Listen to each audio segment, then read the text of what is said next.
Hello, thank you for joining me. This is part 2 of our adventure around Bekonscot Model Village. Oh, there's another train coming before I go any further. A pannier tank, a 9400 pannier tank with a passenger train. We just saw a rail motor go in the opposite direction.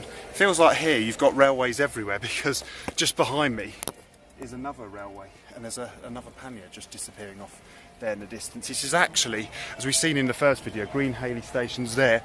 The railway forms a loop up there around the windmill, more of which later. So we're kind of in the apex of the loop, so the loop goes all the way round, and there's also a branch line. It really is a great place for model trains. There's so many different branches and main lines to see, and it's really enjoyable place to come if you like models, if you like plants and flowers and streams, waters, ponds, fish. It's got everything here. Here another train. See that train there? Just that's Brighton, which we saw in the first video. Just climbing off up there, up the bank towards Green Haley. We've got a little pub there, the Barley Mow pub. It'd be a nice pub to sit there by the railway. But you're sport for choice with pubs here because you've also got the Royal Saracen's Head, and no doubt students from Clark College, the Bekonscot University, would have gone there. You can see a graduate standing outside the college gates with the mortarboard. Now, the green in front of the college, below it runs College Green Tunnel, and the railway line, as you can see, Q class is just emerging from the tunnel, and off she goes. So you've got, let's have a better look, you've got College Green Tunnel just down there, which runs under the university. I think there's another train, you can see that go through. And then on the other side is North Bekonscot Station, which we'll go and have a look at in a minute. So, got the Royal Saracen's Head pub. This is like the main square of the town. You can see the town hall. You see down there they've got the town crier doing a speech, and you've got buildings all around you. It's a lovely place. You've got all the shops you could wish to find in 1930s England. Ivan Oven, the baker. You've got the King Alfred's Cakes, the cake shop. You've got shoe shop. You've got You Are a Peach, greengrocers.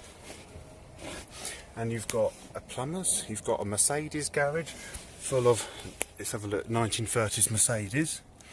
Up there you've got the cinema. And just behind me here we have what must be the world's smallest Waitrose. There can't be a smaller Waitrose than this. And from the world's smallest Waitrose, we go round the corner, we come to the world's smallest Marks and Spencer. So it's literally got everything. There's the other side of the Mercedes garage, next to Dandelion, the florist, and Salmonella's, the butchers.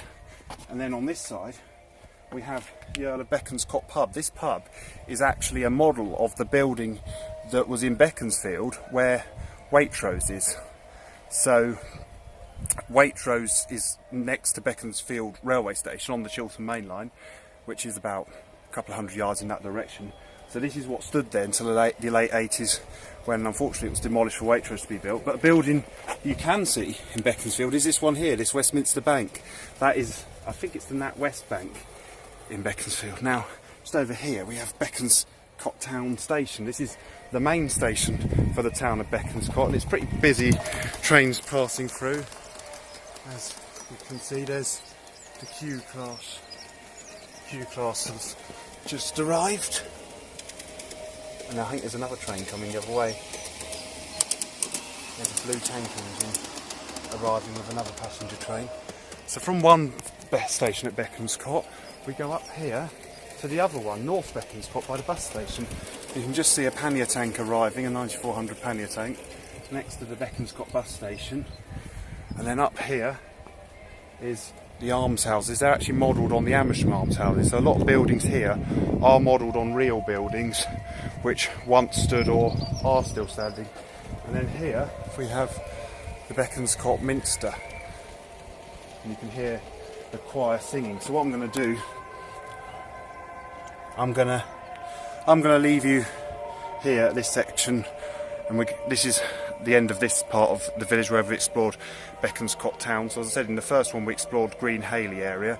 We're going to go round and do some more videos of other parts of the village, because as I said, there's so much to see. It would be one very long video. So from Bekonscot Minister, Bekonscot Town. Thank you very much for watching. Goodbye.